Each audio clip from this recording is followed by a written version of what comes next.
Kembali gelar aksi demo, masyarakat Desa Megu Cilik datangi Dinas DPMD menuntut Oknum Ku Megu Cilik mundur dari jabatan.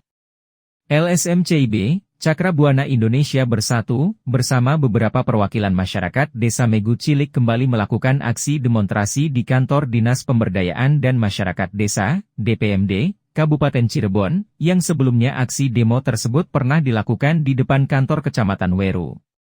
Adapun tuntutan yang disampaikan menuntut Kepala Desa Megu Cilik berinisial BM mundur dari jabatannya.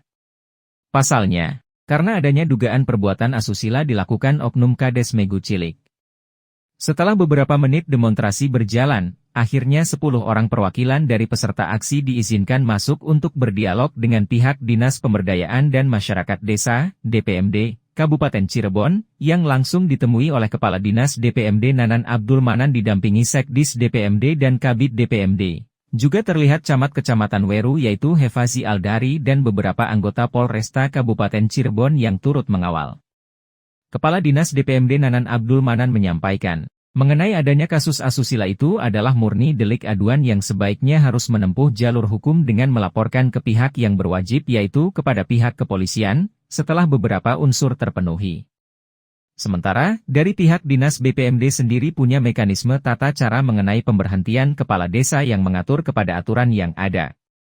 Dikatakan Nanan, mekanisme pemberhentian kepala desa menurut aturan yang ada, kepala desa berhenti karena, yang pertama adalah meninggal dunia, yang kedua permintaan sendiri, dan yang ketiga diberhentikan. Namun dalam penjelasan yang lain berbunyi, melanggar larangan sebagai kepala desa. Yang nanti akan dikaji apakah perbuatan asusila masuk dalam poin tersebut. Dan apabila itu terjadi ada larangan yang dilanggar oleh oknum kepala desa, yang harus melaporkan adalah ketua atau pimpinan Badan Permusyawaratan Desa yaitu BPD, yang melaporkan kepada Bupati melalui camat. Terima kasih. Kami menerima audiens dari teman-teman yang mewakili warga Megu Cilik atas kasus dugaan asusila yang dilakukan oleh Ku Megu Cilik. Dalam kesempatan ini, kami menyampaikan apresiasi terhadap masyarakat yang peduli sebagai sosial kontrol. Namun tadi tuntutan untuk memberhentikan Ku Megu Cilik atas kasus yang menimpa Ku yaitu kasus asusila, secara regulasi aturan kami butuh kajian lebih lanjut karena dari sisi regulasi aturan kita bicaranya hukum ya, bicara aturan belum cukup sampai harus diberhentikan. Seperti itu. Artinya diskusi ke depan adalah bagaimana kita bareng-bareng menempuh jalur hukum sehingga kami dalam menyelesaikan permasalahan di desa pun tidak keluar dari koridor hukum. Berarti hasil dari ini masih dipertimbangkan ya Pak?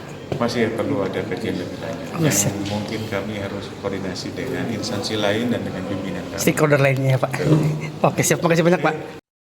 Rizal selaku salah satu yang mewakili masyarakat Desa Megu Cilik dan juga menjabat sebagai Kadif OKK di LSM CIB. Ia mengutarakan, dirinya memahami apa itu undang-undang pidana atau perdata. Salah satunya mengenai adanya permasalahan kasus asusila yang diduga dilakukan oleh oknum kepala Desa Megu Cilik.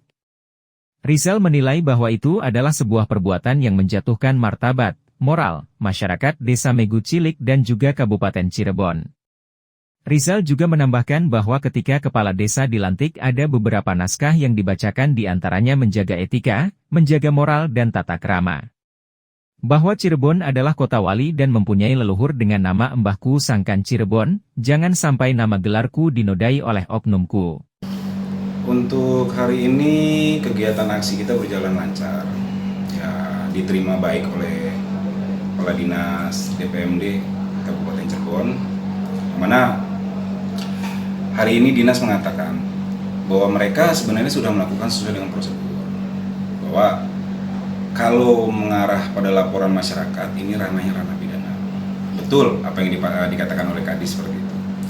Tapi perlu kita ketahui sama-sama bahwa di dalam Peraturan Menteri Dalam Negeri dan undang-undang yang tersangkut lainnya terkait permasalahan itu, bahwa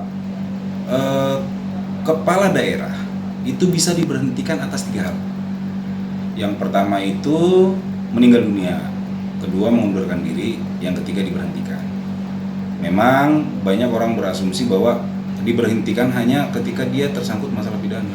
Tapi sebenarnya nggak hanya itu. Bahwa kami Cakra Buana Indonesia Bersatu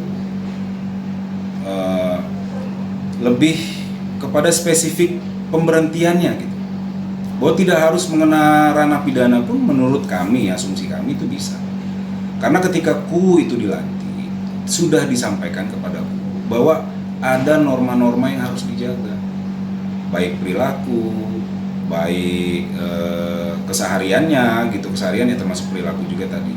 Itu harus dijaga secara sepenuhnya karena dia tidak lagi seperti masyarakat biasa. Dia harus menjadi contoh suri toladan bagi masyarakatnya gitu. Mungkin itu. Tapi walaupun samping itu juga kami dari Cakra Buana Indonesia Bersatu bersama masyarakat tidak serta-merta mau menerima seperti itu aja. Kami juga sudah sampaikan. Kalaupun menurut Bapak Kepala Dinas seperti itu, kami minta bukti tertulis supaya apa? Ini menjadi bahan buat kami untuk bicara kepada orang-orang yang buat regulasi tadi, kepada DPR RI di Jakarta nanti gitu. Karena kami juga sebelum melakukan kegiatan, kami juga sudah sharing, kami juga sudah meminta pendapat-pendapat ahli-ahli hukum terkait permasalahan ini. Tidak serta-merta seperti itu aja. Bang, upaya-upaya yang lain ke depannya seperti apa mungkin? Upaya-upaya lain kita akan meminta tanggapan karena tadi Pak Kadis dan Pak Camat katanya mau menghadap Pak Bupati ya. Jadi kita tunggu hasilnya seperti apa. Itu yang pertama. Yang kedua, hasil dari itu semua kita akan tetap bawa ke Jakarta. Bang, ada langkah kemungkinan akhir lagi atau seperti apa mungkin ke depannya, Bang? Oh pasti. Kalau bicara regulasi di sini kan juga ada DPRD. Mungkin nanti DPRD akan memberitahu bahwa pelaksanaan undang-undang penerapannya seperti apa kepada dinas. Mungkin karena manusia kan nggak semuanya sama, kadang ada lupa atau apa gitu kan. Apalagi ini bicara undang-undang yang mungkin tidak semua memahami secara utuh seperti apa. Kadang-kadang orang menerima undang-undang tersebut sesuai pemahamannya aja, nggak sesuai dengan yang aslinya seperti apa. Jadi nanti kalaupun tidak ada tanggapan yang buat kami mengena sama keinginan masyarakat, ya kami tetap akan melakukan aksi. Kalau perlu sampai dengan provinsi ataupun pusat. LTV1 mengabarkan.